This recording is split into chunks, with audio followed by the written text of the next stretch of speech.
How are you? మీరందరూ బాగున్నారని నేను అనుకుంటున్నాను. ఎందుకంటే అందరూ హైకోర్టు తీర్పు కోసం ఎదురు చూస్తున్న తరుణం ఇది. ముఖ్యంగా నేను ఇంగ్లీష్లో మాట్లాడుతున్నాను అని కొందరు కంప్లైంట్ చేస్తున్నారు. ఏ భాషని ద్వేషించొద్దు, ఎందుకంటే తెలుగు మన మాతృభాష అయితే మరి ఇంగ్లీష్ యూనివర్సల్ లాంగ్వేజ్. ప్రపంచం అంతటికీ తల్లి ఇంగ్లీష్ అయితే మరి మన ఆంధ్ర రాష్ట్రానికి, తెలంగాణ రాష్ట్రానికి తల్లి మన తెలుగు భాష. తెలుగుని ప్రేమించలేని వాళ్ళు అమ్మని కూడా ప్రేమించలేరు, అంత తీయనైన భాష. బట్ నేనేంటంటే అందరికీ తెలియాలని కొంతమంది ఇంగ్లీష్ మీడియం అభ్యర్థులు కూడా మరి క్యాండిడేట్స్ ఎగ్జామ్ రాస్తున్నారు కనుక వాళ్ళకు కూడా అర్థమయ్యే విధంగా నేను ఇంగ్లీష్లో మాట్లాడుతున్నాను. నేనేమంత గొప్ప కఠినమైన పదాలు అర్థం చేసుకోలేనంత హార్డ్ ఇంగ్లీష్ నేను మాట్లాడటం లేదు. నేను చాలా ఈజీ లాంగ్వేజ్లోనే మాట్లాడుతున్నాను. దయచేసి అర్థం చేసుకోండి. దీని మీద నెగిటివ్ కామెంట్స్ చేయకండి దయచేసి.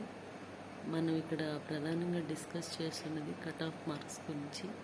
కట్ ఆఫ్ మార్క్స్ అనేవి మనం ఫైనల్గా ఆ 1:2 రేషియోలోకి వెళ్ళే అభ్యర్థుల్లో మనం నిలబడడానికి మనకి అర్హత ఇస్తాయి. ఆ తర్వాత కంప్యూటర్ ప్రొఫిషియన్సీ టెస్ట్ అనేది ఒకటి ఉంటుంది. దానిలో మీరు కంప్యూటర్ ప్రొఫిషియన్సీ కానీ అవేర్నెస్ కానీ ఉందని ప్రూవ్ చేసుకోగలిగితేనే మనం ఆ ఫైనల్ లిస్ట్ ఆఫ్ సెలెక్షన్లో అర్హుల జాబితాలో ఉంటాం. ఒక సోదరుడైతే మొత్తం 240 నుంచి 220 వరకు 5% ఉంటారని, అదేవిధంగా 220 నుంచి 200 మధ్యలో ఒక 500 ఉంటారని, ఇట్లా చాలా అనాలిసిస్ చేశారు. అనాలిసిస్ బాగుందండి, కానీ ఫైనల్గా మనకి సెలెక్ట్ అయ్యేది మాత్రం 9,000 చిల్లర నెంబర్ ఏదైతే ఉందో దానికి డబల్, అంటే ఒక 2,000 దగ్గరలో 1,800 నుంచి 1,900 మధ్యలో మాత్రమే సెలెక్ట్ చేస్తారు. తర్వాత వాళ్ళలో ఈ కంప్యూటర్ ప్రొఫిషియన్సీలో ద్వారా సెలెక్ట్ చేసిన వాళ్ళకి మాత్రమే recruitment letter or posting letter అనేది కన్సర్న్ డిపార్ట్మెంట్స్ నుంచి మనకు వస్తుంది మన ఇంటికి. సో ఇది తెలుసుకొని కొంచెం జాగ్రత్తగా ఆలోచించండి. కట్ ఆఫ్ అనేది ఎప్పుడు అనేక ఫ్యాక్టర్స్ ఉంటాయి. Zonal variation of caste system మీద ఉంటుంది.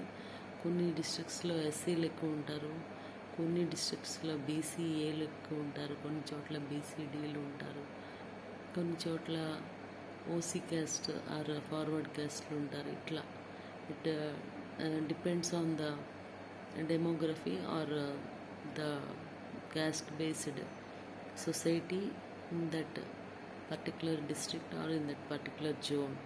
Basically this is a zonal selection group 2 అనేది. కాబట్టి అది కూడా ప్రాధాన్యత వహిస్తుంది.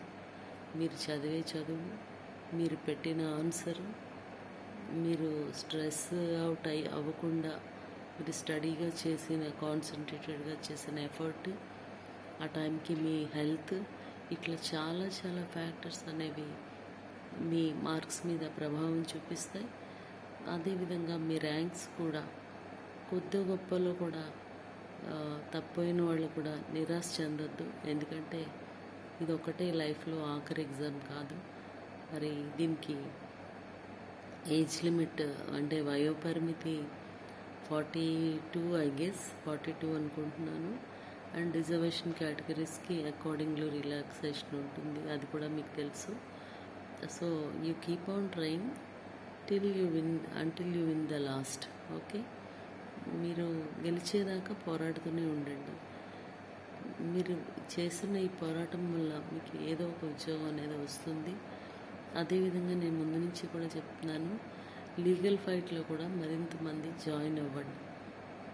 జాయిన్ అవ్వకపోవడం వల్ల లీగల్ ఫైట్ చేసిన కారణం అయితే ఏదైతే ఉందో అది బలహీనపడుతుంది.